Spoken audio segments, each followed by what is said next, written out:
Salmos 39, a gente vai falar hoje sobre a realidade da nossa alma, e não somente da nossa alma, mas dos nossos pensamentos. Depois que botou gravar, e pode sentar. Salmos 39. Quem tem dificuldade, o obreiro vai ajudar, mas eu acho que não tem dificuldade, que Salmos é um dos livros mais lidos, inclusive o Salmo 91 e o Salmo 23, por muitas pessoas, mas mesmo assim que alguém tem dificuldade, levanta sua mão, o obreiro vai ajudar você a achar. A gente vai falar hoje sobre a vaidade da vida. É um livro praticamente, ou um título, que se assemelha ao livro de Eclesiastes, desde o primeiro capítulo até o último capítulo de Eclesiastes, quando ele relata sobre a vaidade da vida. O autor de Eclesiastes, que eu posso crer que seja Salomão, ele sempre fala que vaidade por vaidade, diz o pregador, vaidade por vaidade, tudo é vaidade, tudo. A Bíblia diz que todo o trabalho da mão do homem, feito debaixo do sol, isso considera como vaidade. É vaidade, tudo que a gente faça nessa terra. Pastor, eu trabalho para que eu possa ter o mantimento para botar na minha casa, para que a gente possa ter o pão de cada dia. A Bíblia considera como vaidade, porque nós trabalhamos para o nosso proveito. Não que seja errado você trabalhar, nada disso, mas a Bíblia diz que todo esforço que o homem faz debaixo do sol, isso é vaidade. A gente vai ver hoje sobre a vaidade da vida, no livro de Salmos 39, e esse salmo é o salmo de Davi, porém é dado ao mestre de canto Gedutum, que era um homem responsável pelo cântico dentro do templo. Era um levita responsável por entoar ou cantar, dentro do templo. Davi, ele começa falando assim, presta atenção por favor, Salmo 39 para você poder entender. Disse comigo mesmo, olha só, a vaidade da vida. Versículo 1. Disse comigo mesmo, guardarei, olha o que ele fala, guardarei os meus caminhos, para não pecar com a língua, porém mordaça a minha boca. Enquanto estiver na minha presença o ímpio, emudeci em silêncio, calei acerca do bem, e a minha dor se agravou.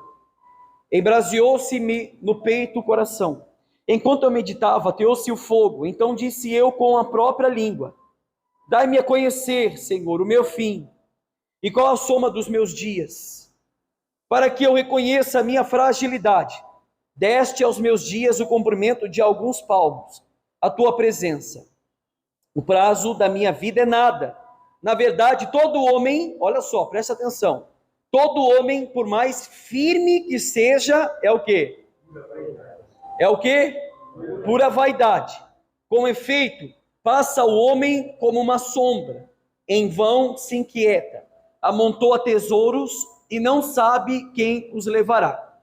E eu, Senhor, que espero? Tu és a minha esperança.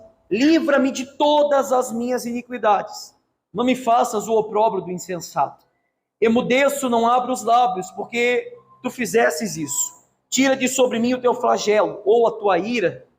Pelo golpe da tua mão estou consumido.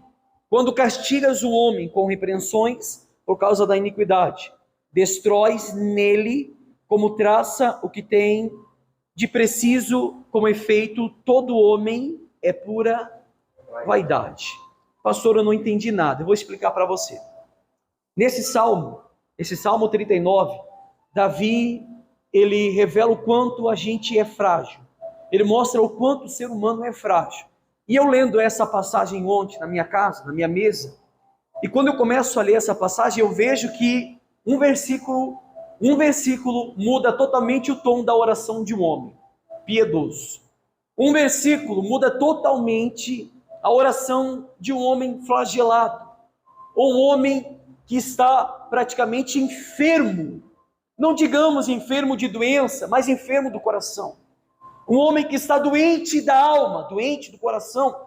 Você pode ver que na primeira parte, na primeira parte do versículo 1 do capítulo 39, Davi, ou seja, ele começa orando a Deus, falando, disse eu comigo mesmo. Ele estava numa oração, mas ele estava falando para ele. Ele estava em silêncio, olhando para dentro dele, como se ele estava falando com o seu próprio interior, dizendo assim, eu vou guardar os meus caminhos, e para que eu não possa pecar com a minha língua. Isso ele falando para ele mesmo em oração.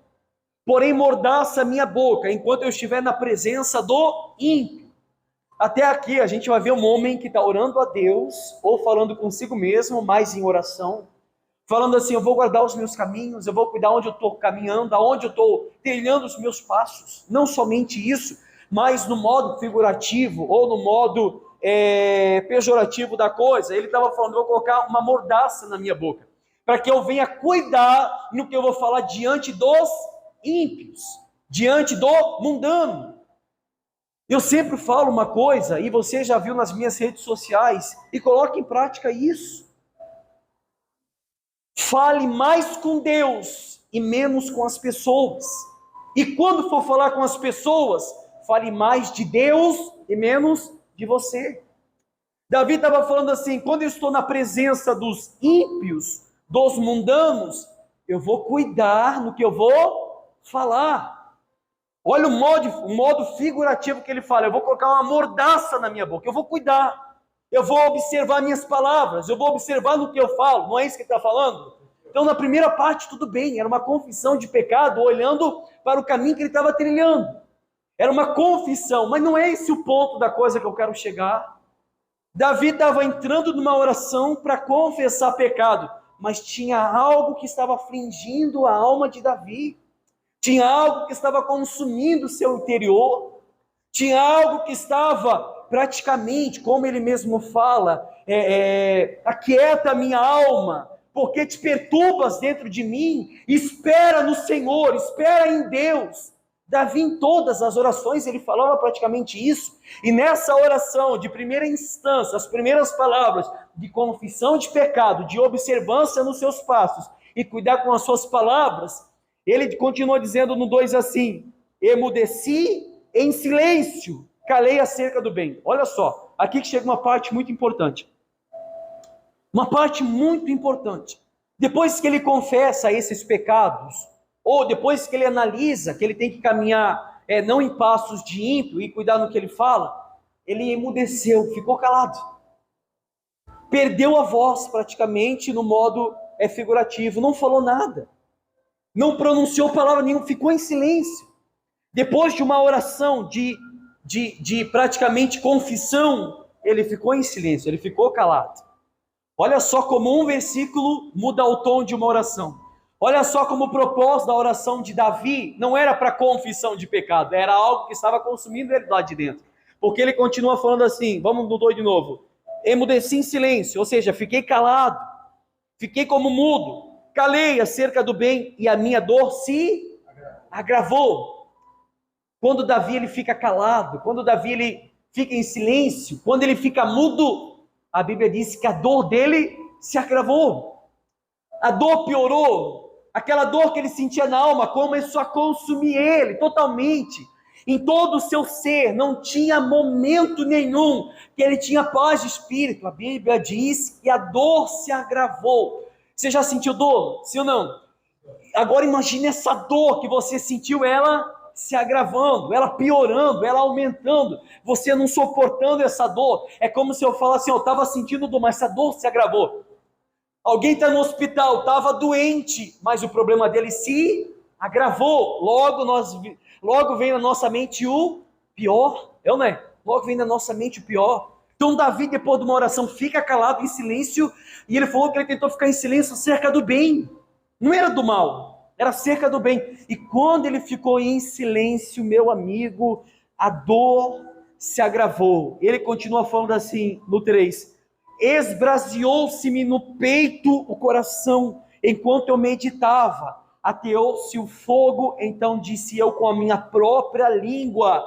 Olha onde está a dor de Davi, olha onde começa a dor de Davi, a perturbação da sua alma.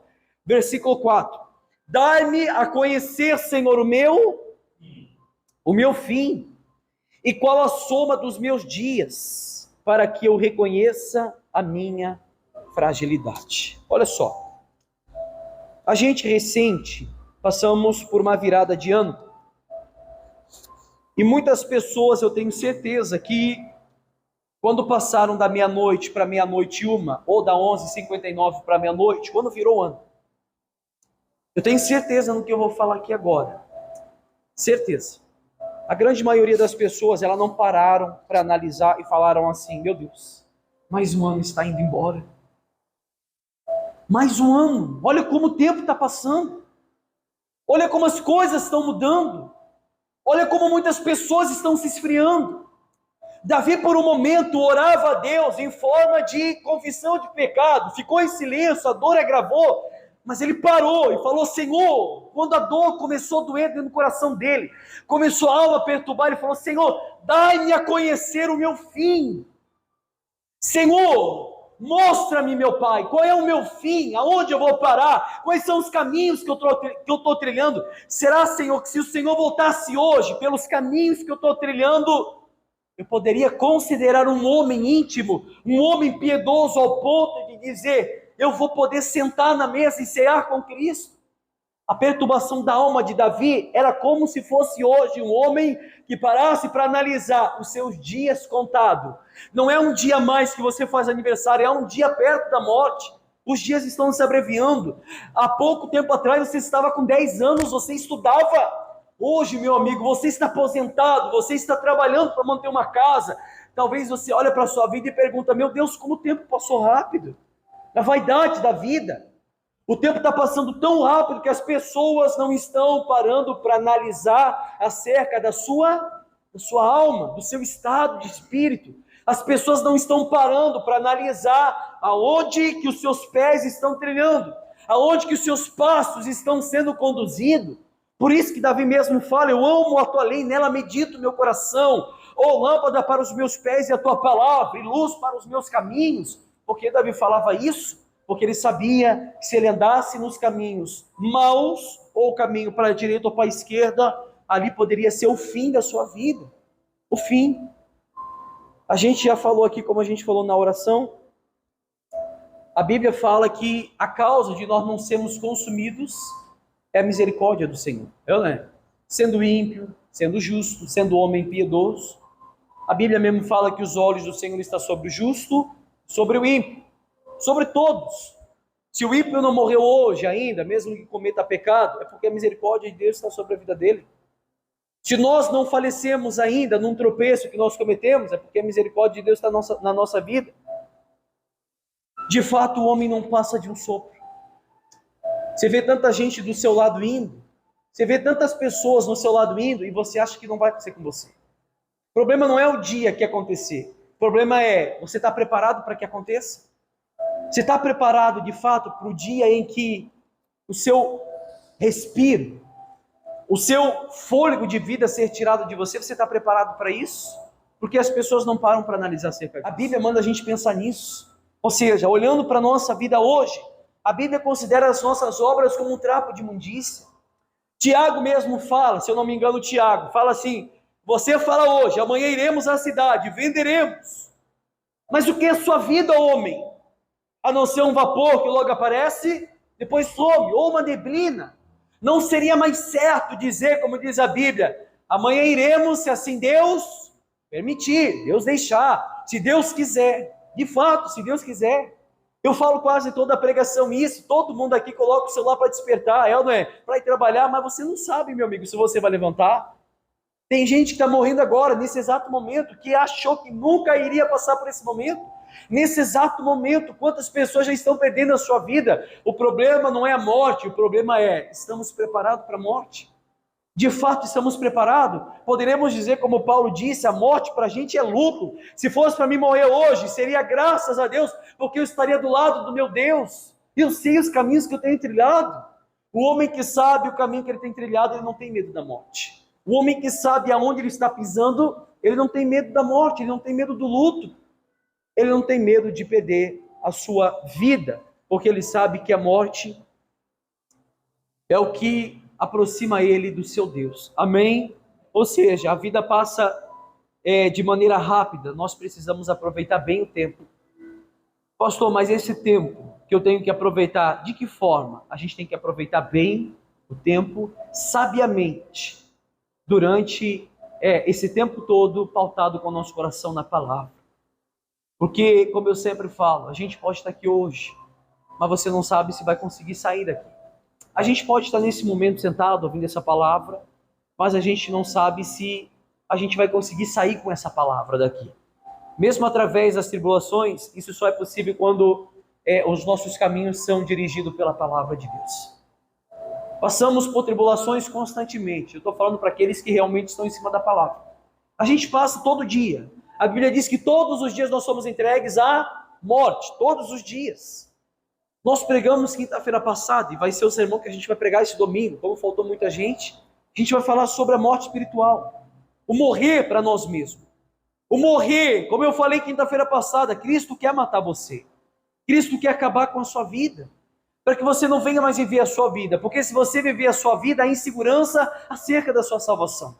Cristo quer acabar com você, porque sabendo que Ele acabando com a sua vida, você não vai ter mais dúvida acerca daquele que o salvou. Perguntaram para um certo pregador, não sei se foi para John Stott, me falha a memória, perguntaram para ele se é possível alguém perder a salvação, e ele fala sabiamente, bom, depende daquele que te salvou. Se foi Cristo que te salvou, é impossível que você perca, amém? Porque foi Ele que nos salvou. Se foi Cristo que me salvou, é impossível que eu perca a minha salvação. A gente vê no primeiro verso, o autor, sendo Davi, ou sendo Gedutum, ele expressa claramente o cuidado de não pecar diante dos ímpios. A gente vê claramente na primeira passagem, ele cuidando do seu caminho, ou seja, aonde ele colocava os seus pés, acima de tudo, ele cuidava com a sua própria língua. É como eu sempre falo, cuidado pessoal, aonde você senta. Cuidado com as palavras que você pronuncia, porque a Bíblia mesmo fala que até as palavras ociosas, nós vamos ter que dar cabo no último dia. Nós vamos ter que dar cabo dela. Tudo que a gente fala, acredite, porque está escrito na palavra.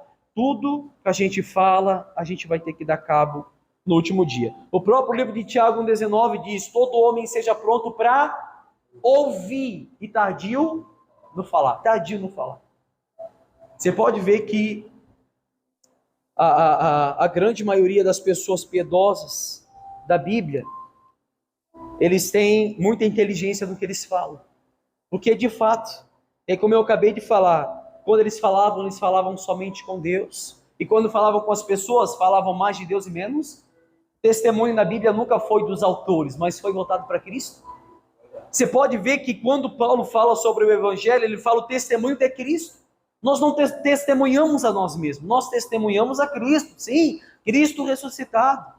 Nós não falamos das nossas maravilhas, dos nossos milagres, nós não falamos das nossas mudanças de vida, nós não falamos para as pessoas do quão Deus, Ele foi maravilhoso de mudar a nossa vida, não, nós não falamos isso, nós falamos para as pessoas do real sacrifício de Cristo, do Cristo ressurreto, como nós falamos semana passada, do Cristo ressuscitado, que ao ressuscitar-se daquela tumba, ao mesmo tempo, como Efésios 2 está casado com a nossa igreja hoje, assim como ele ressuscitou a gente juntamente com ele.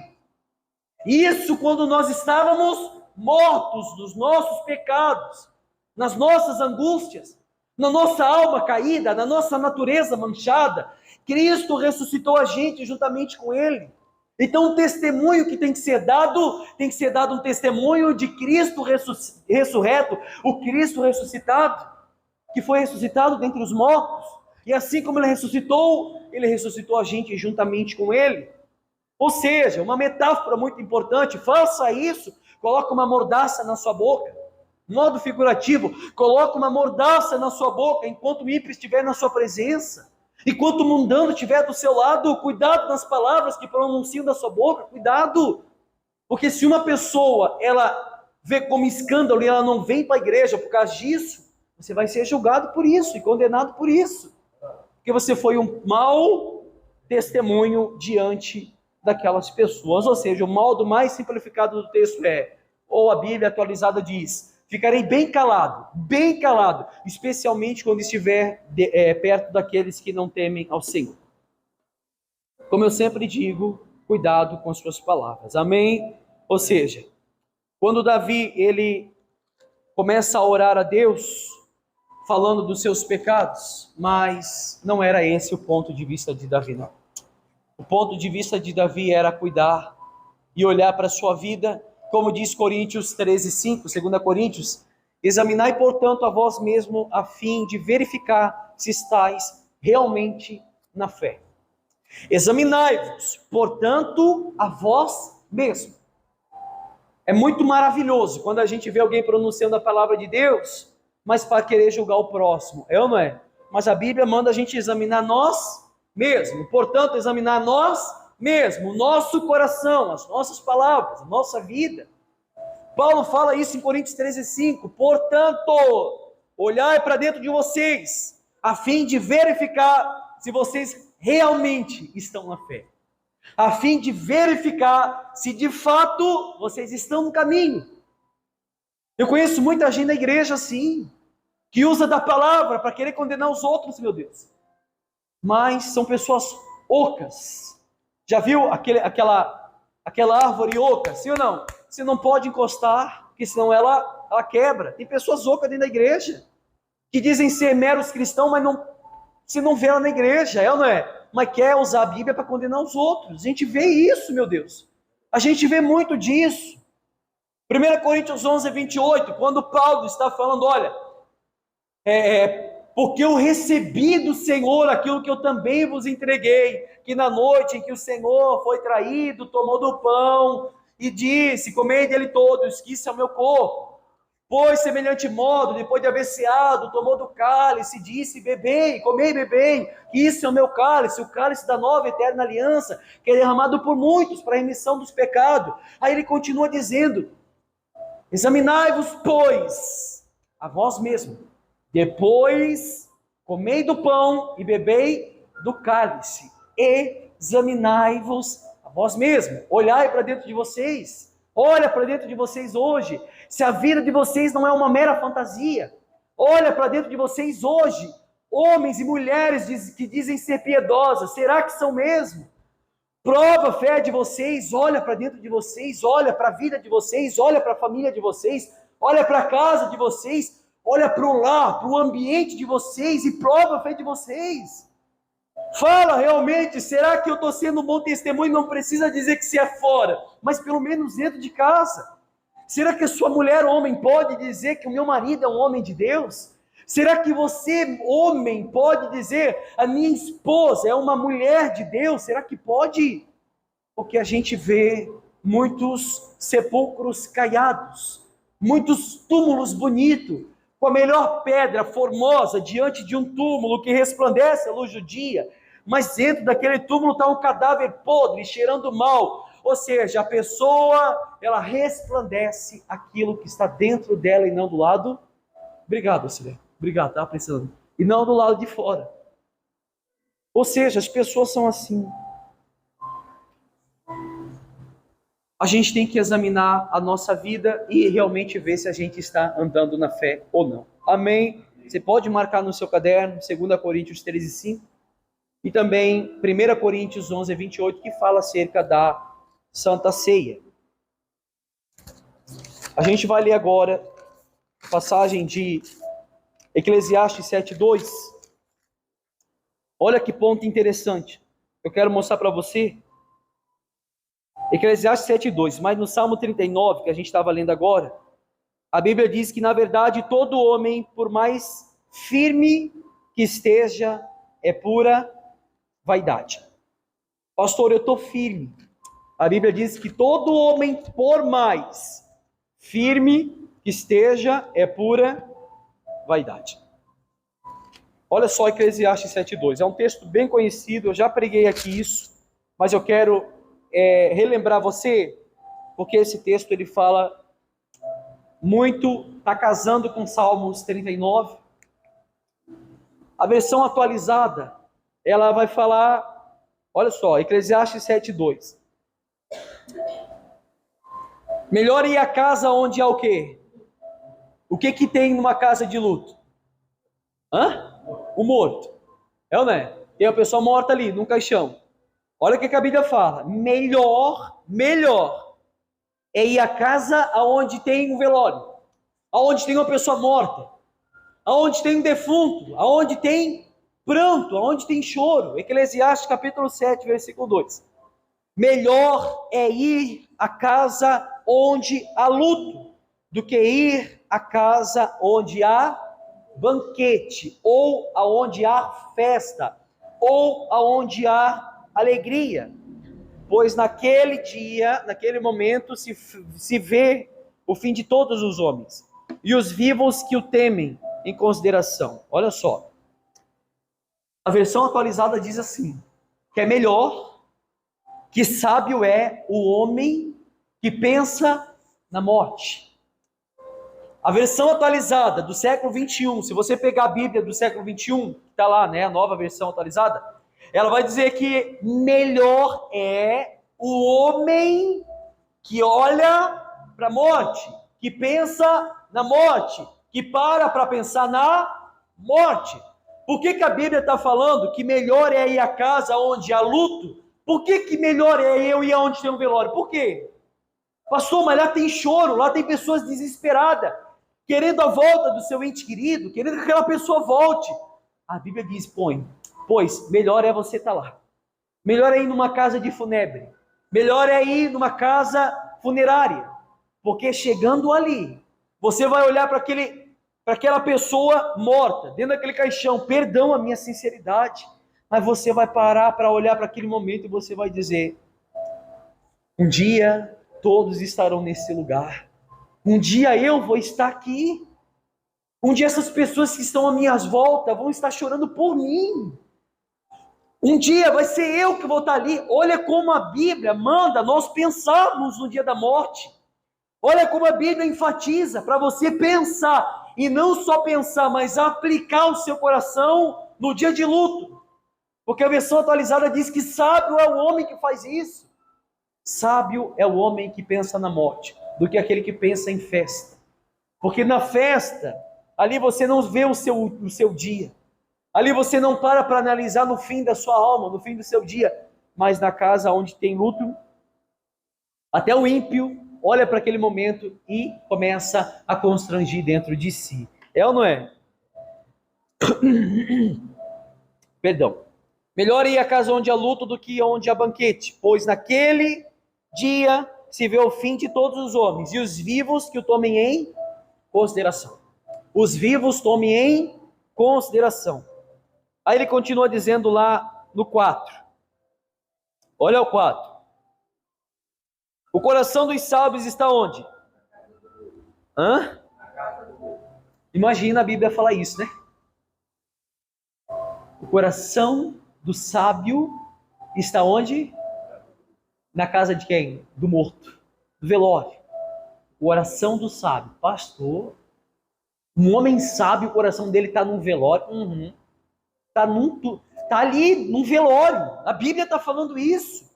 Mas o coração do insensato está na casa da alegria.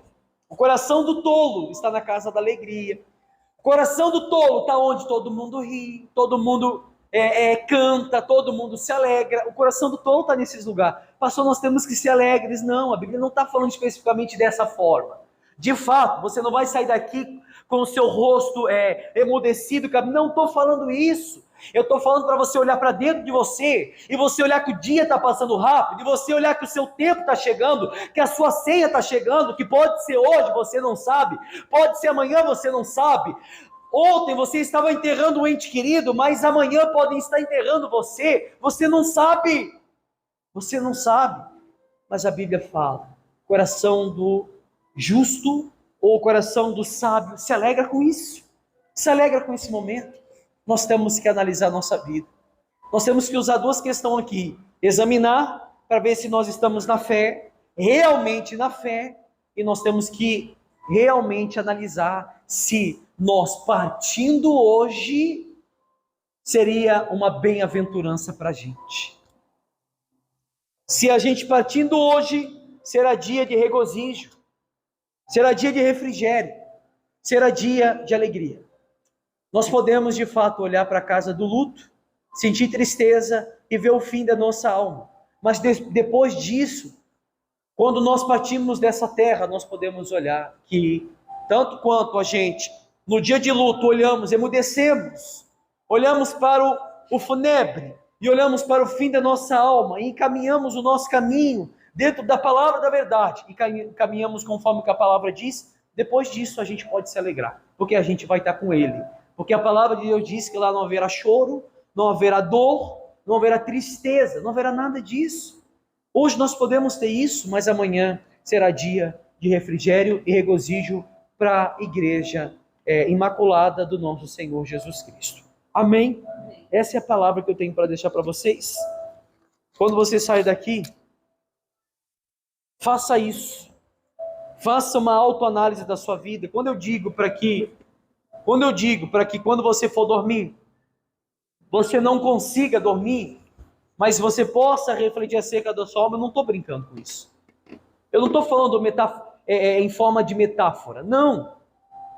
Eu estou falando realmente para você chegar em casa e não conseguir dormir mesmo. Para você olhar para a sua alma, para a sua vida, e naquele momento do seu sono leve, você pode acordar com sono profundo. Naquele momento que você está com os seus olhos fechados, ao dormir, você pode não abrir ele nunca mais. Você pode nunca mais abrir. Aquele respiro ofegante que você dá no sono, você pode não ter mais. É ou não é? Então nós temos que analisar tanto quanto nós vamos dormir, tanto quanto nós levantamos. Porque ao dormir nós não sabemos se nós vamos levantar. E ao levantar, nós não sabemos se nós vamos voltar a dormir de novo. Amém? A não ser para um sono profundo e eterno. Diga graças a Deus. Vamos ficar de pé. Aplauda Jesus bem forte que Ele merece.